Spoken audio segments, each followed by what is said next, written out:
우리 말씀 보겠습니다. 데살로니가 후서 1장 11절에서 12절까지 있는 말씀입니다.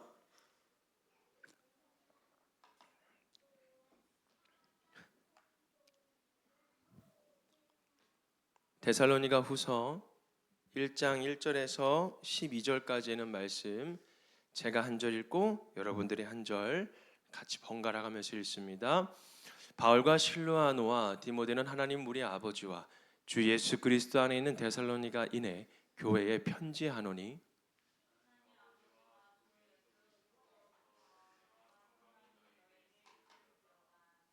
형제들아, 우리가 너희를 위하여 항상 하나님께 감사할지니 이것이 당연함은 너희의 믿음이 더욱 자라고 너희가 다 각기 서로 사랑함이 풍성함이니.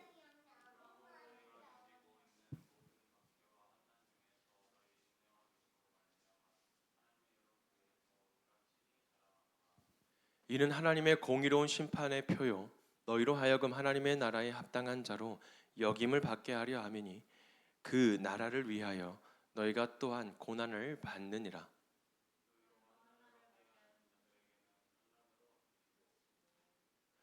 환난을 받는 너희에게는 우리와 함께 안식으로 갚으시는 것이 하나님의 공이시니 주 예수께서 자기의 능력의 천사들과 함께 하늘로부터 불꽃 가운데 나타나실 때에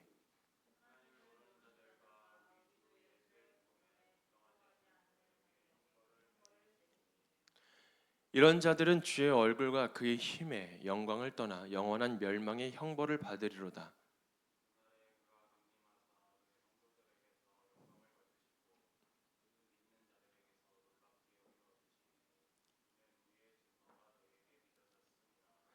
이러므로 우리도 항상 너희를 위하여 기도함은 우리 하나님이 너희를 그 부르심에 합당한 자로 여기시고 모든 선을 기뻐함과 믿음의 역사를 능력으로 이루게 하시고 그리스도의 은혜대로 우리 주 예수의 이름이 너희 가운데서 영광을 받으시고 너희도 그 안에서 영광을 받게 하려 함이라. 아멘. 자, 오늘 말씀 주제는 흔들리는 현실 속에서 무너지지 않는 소망이라는 주제를 가지고 함께 말씀을 묵상하려고 합니다.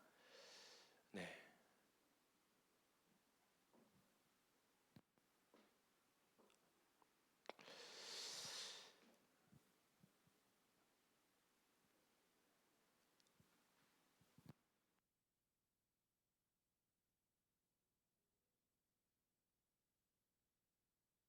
자, 우리는 참 흔들리는 그런 시대 속에서 살아가고 있어요. 무엇이 흔들릴까?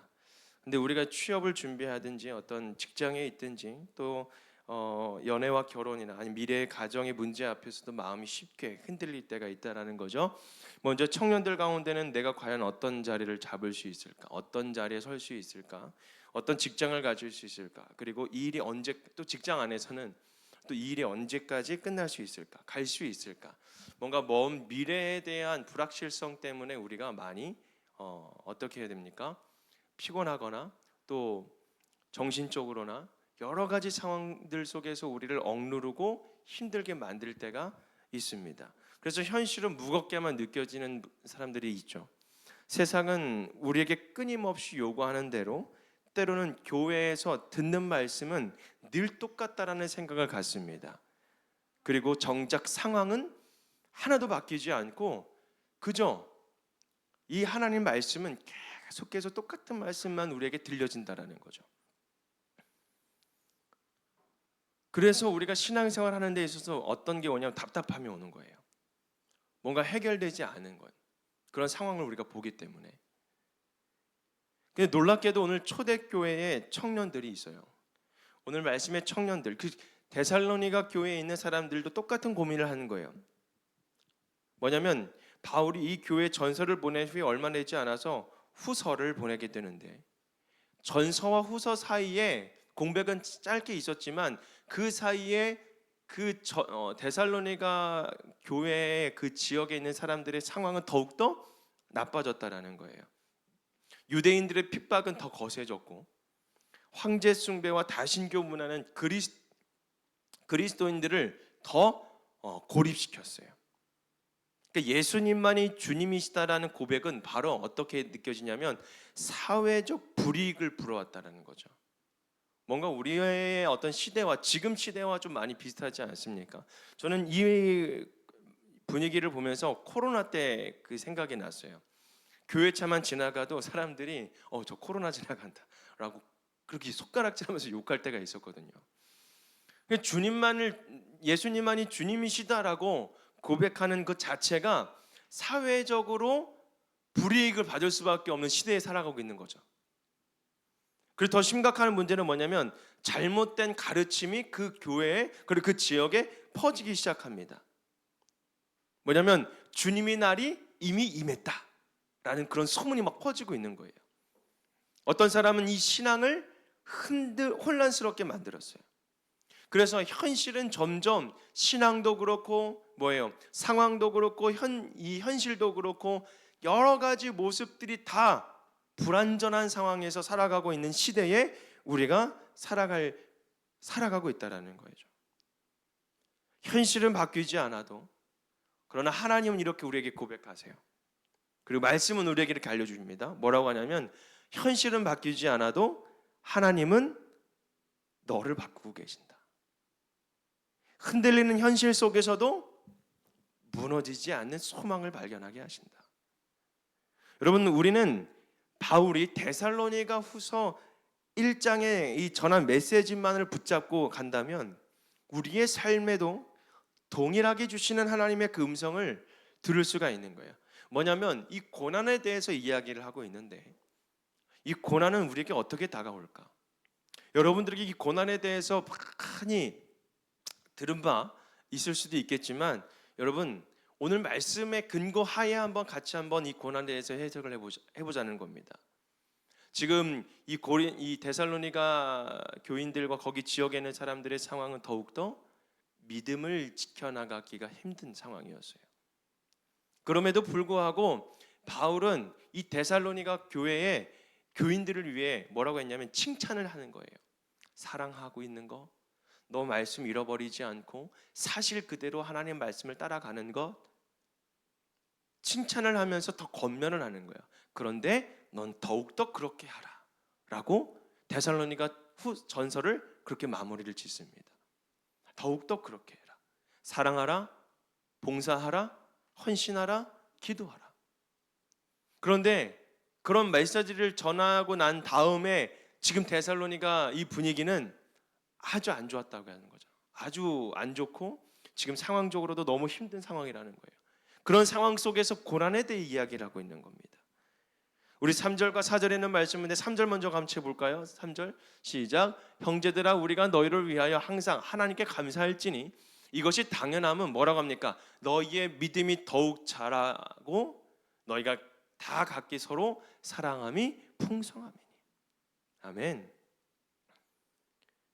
여기서 중요한 건 더욱이에요.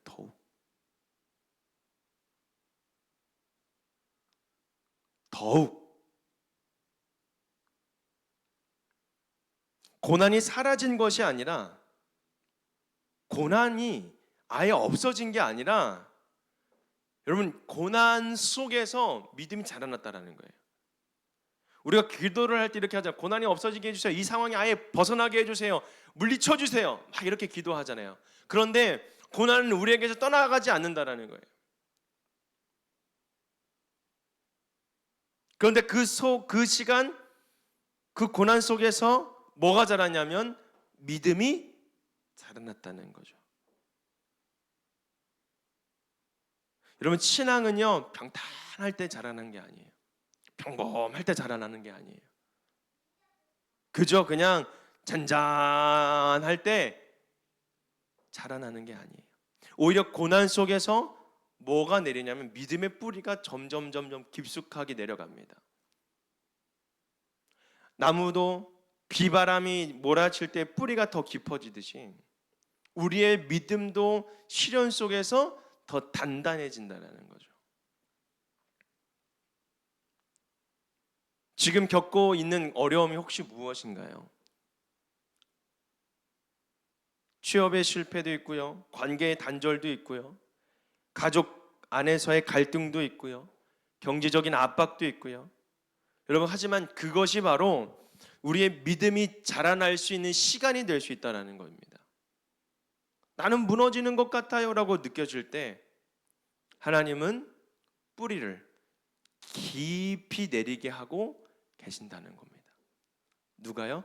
우리가 내릴 수 있도록 성령님께서 우리를 도와주신다는 거죠.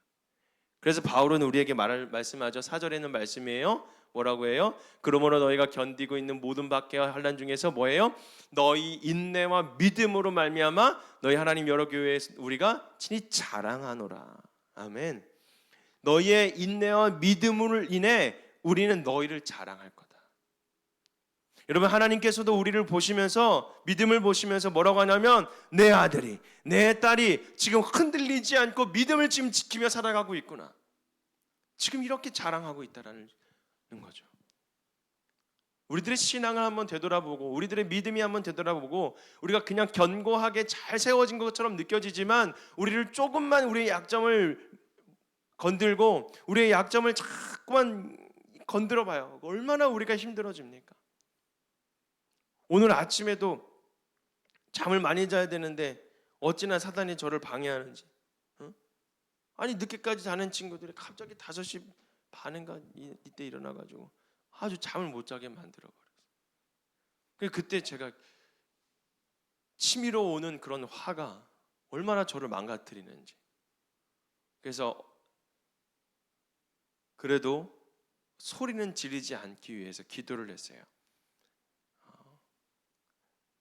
아프리카 선교사님인가요? 어디 선교사님이셨는데 그러더라고요. 속으로 짜증아 물러가라, 짜증의 마귀야 물러가라, 이렇게 기도를 하면 된대요. 그래서 저도 한번 해봤어요. 그래서 누우면서 주님, 짜증이 물러가게 해주세요. 막 기도했더니 조금씩 이렇게 물러가더라고요. 근데 마지막에 우리 어떤 한두가 소리를 크게 탁탁탁탁 소리를 내는 거예요. 저도 모르게 그만 터질 뻔했지만 그래도 그 기도를 해서 그런지 아주 나긋나긋하게 이야기를 한 것 같아요. 그 친구는 잘 모르겠지만 아주 나긋나긋하게 얘기를 했어요. 전 믿어요. 자, 여러분, 하나님은요, 우리가 무너지는 것을 원하지 않아요. 근데 그 무너질 때에 우리에게 바라는 것이 있는데 뭐냐면 하나님을 잡고 있는 그 손을 놓지 않는 걸 원하고 계세요. 우리는 다 포기하는 것처럼 다 내려놓으려고 하지만 여러분, 우리가 신앙도 힘들고 그리고 세상도 힘들고 현실도 힘들고 상황이 나를 막 몰아칠 때 다 내려놓고 쉬잖아요. 근데 그게 우리에게 참된 쉼을 주는 것처럼 느껴지잖아요. 근데 거기에서 우리가 하나님과의 관계도 쉬어버리잖아요. 그럼 그거는 정말 망하는 길이에요. 아무리 내가 다 내려놓고 싶어도 단 한 가지는 꼭 붙들고 있어야 돼요. 그것이 바로 하나님이에요. 신앙인이라면 우리가 그 주님을 끝까지 붙들고 있는 그 믿음이 우리 안에 있어야 돼요. 그래야 여러분들이 힘든 과정 속에서 무엇이 자라나요? 여러분들의 믿음이 더욱더 자라난다고요. 하나님께서 오늘 우리의 믿음을 보시고 우리를 자랑하고 계세요. 내 사랑하는 내 딸아, 내 사랑하는 내 아들아, 너 지금 흔들리지 않고 지금 잘 버티고 있구나. 여러분, 이 고난은요, 우리의 믿음을 자라나게 합니다. 그리고 또 두 번째로 이 고난은 하나님의 공의를 드러냅니다. 바울은 고난을 이렇게 해석합니다. 5절에는 말씀이에요. 같이 읽어볼까요? 시작. 이는 하나님의 공의로운 심판의 표요 너희로 하여금 하나님의 나라에 합당한 자로 여김을 받게 하려 함이니 그 나라를 위하여 너희가 또한 고난을 받느니라. 아멘.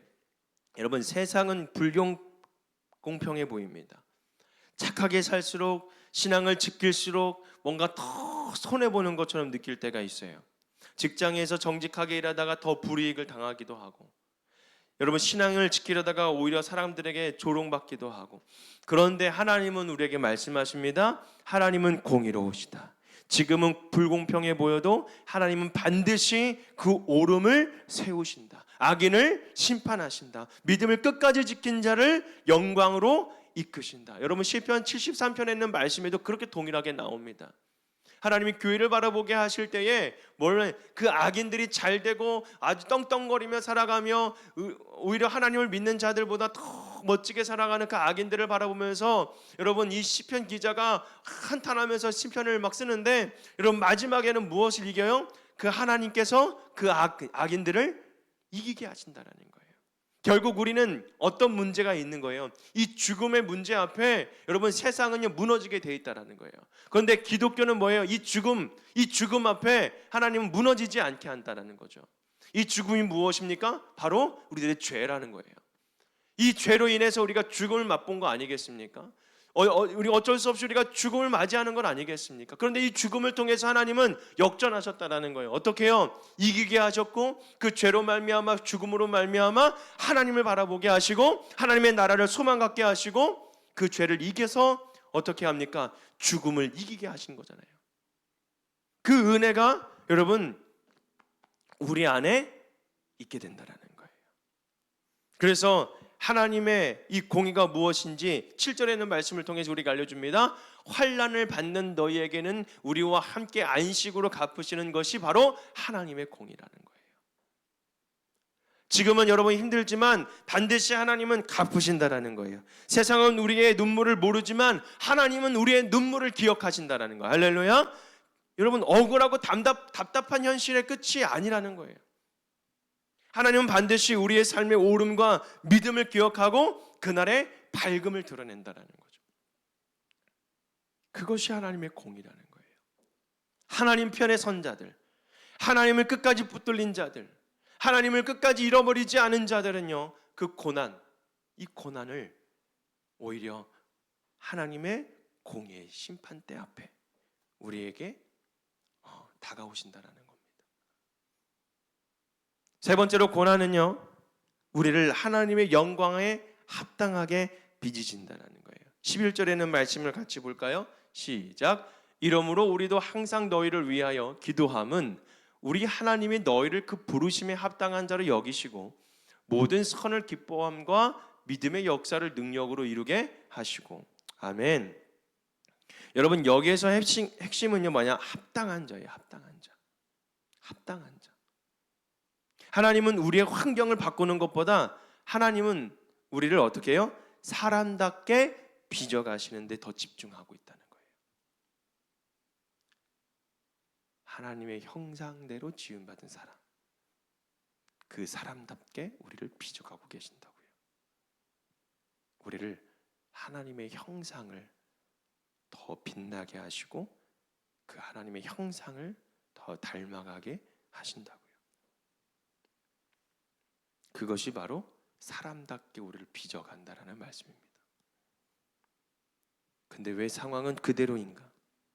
말씀은 계속 반복되는 것처럼 들리는데, 여러분 그 이유는요, 하나님이 환경 개선을 해주는 것이 아니라 사람 변화를 먼저 원하시기 때문에 그래요. 우리의 현실을 당장 고쳐주시는 대신에 하나님은 우리 자신을 주님의 사람으로, 주님의 영광에 합당한 자로 우리를 빚어가고 계신다는 거예요. 바울은 이렇게 말합니다. 12절에는 말씀이에요. 같이 읽어볼까요? 빨간색으로 된 것만 시작. 우리 주 예수의 이름이 너희 가운데서 영광을 받으시고. 아멘. 우리 주 예수의 이름이 너희 안에 영광을 받게 하시고. 결국 우리의 고난도 우리의 믿음도 하나님의 영광을 드러내는 통로가 된다는 거예요.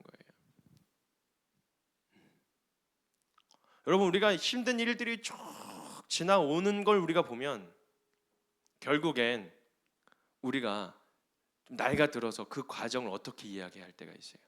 막 울면서 질질 짜면서 얘기해요? 아니죠. 웃으면서 이야기하잖아요. 그냥 그 옛날 그 이야기를 쭉 이야기할 때도 막 엄청 슬퍼하지 않아요. 그냥 지나왔던 그냥 과정일 뿐. 아, 그때 이랬어. 아, 그때 저랬어.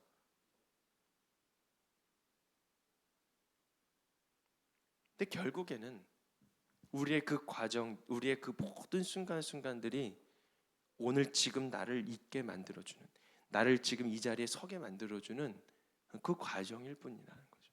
그 과정 속에서 우리가 가장 지켜야 될 것이 바로 하나님을 끝까지 붙드는 그 믿음.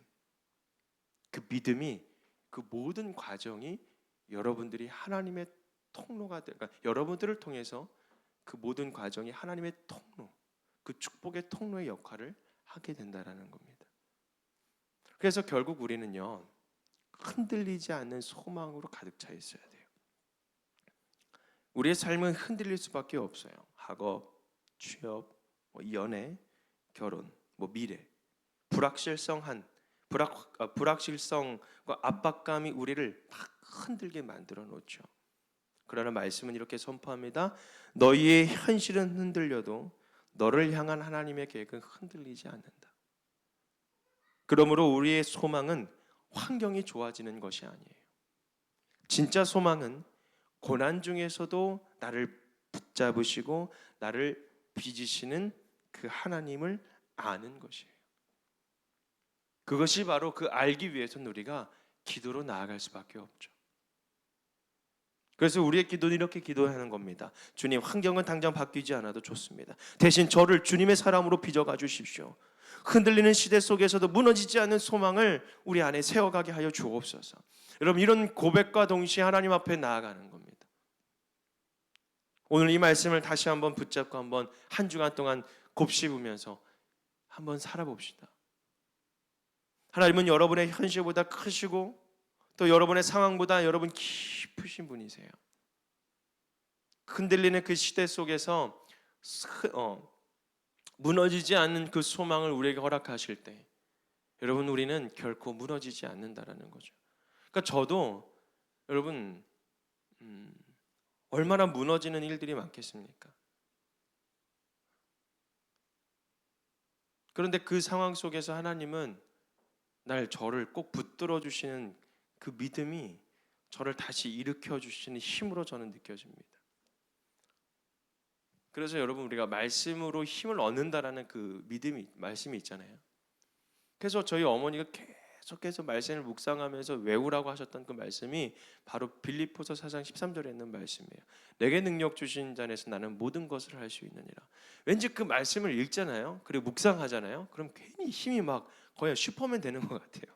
막 이게 다 쓰러져 죽어가도 혼자 누워도 내게 능력 주시는 자에서 그때부터 막 불끈 지워져요, 손이. 그러면서 다시 일어나. 그 뭔가 제가 말씀을 드리는 건 이걸 부적 삼아서 그렇게 느끼라는 건 아니에요. 여러분, 말씀 부적이 아니에요. 하지만 여러분들 안에 살아 역사하는 말씀이 있어야 말씀으로 우리가 살아낼 수 있다는 거예요. 그래서 말씀이 우리 안에 내가 모든 일을 하는 데 있어서 불가능한 것처럼 느껴질 때가 있을 때 그 말씀을 어떻게 해요? 할 수 있도록, 우리가 할 수 없는 일을 할 수 있도록 힘을 주시고 능력을 주시는 게 바로 말씀에 힘입는 자, 말씀대로 살아내는 자들이 그렇게 살아가는 거예요. 그래서 우리는 머뭇거릴 필요도 없고, 우리가 주저할 필요도 없고, 고민할 필요도 없고. 왜요?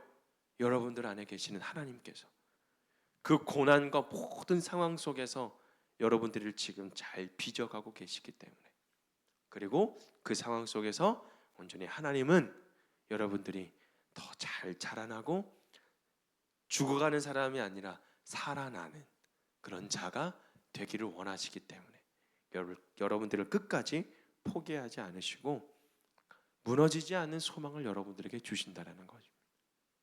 그것을 믿는 저와 여러분이 되어 주셔서 정말 여러분, 우리가 이 흔들리는 현실 속에서 무너지지 않는 그 소망을 가지고 우리가 살아가는 저와 여러분이 되기를 주님의 이름으로 축원드립니다. 아멘. 기도합니다. 하나님 감사합니다. 오늘 우리의 고난과 우리의 믿음 모든 것이 하나님의 영광을 드러내는 통로가 되게 하여 주옵소서.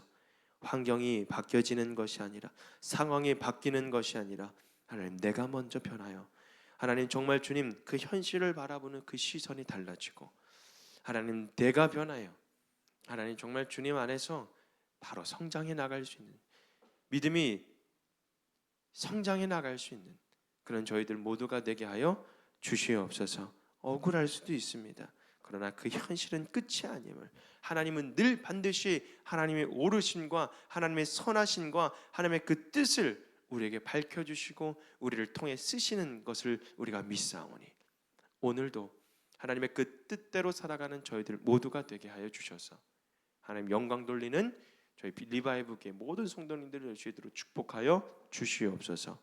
모든 것 감사드리며 예수님의 이름으로 간절히 기도합니다. 아멘.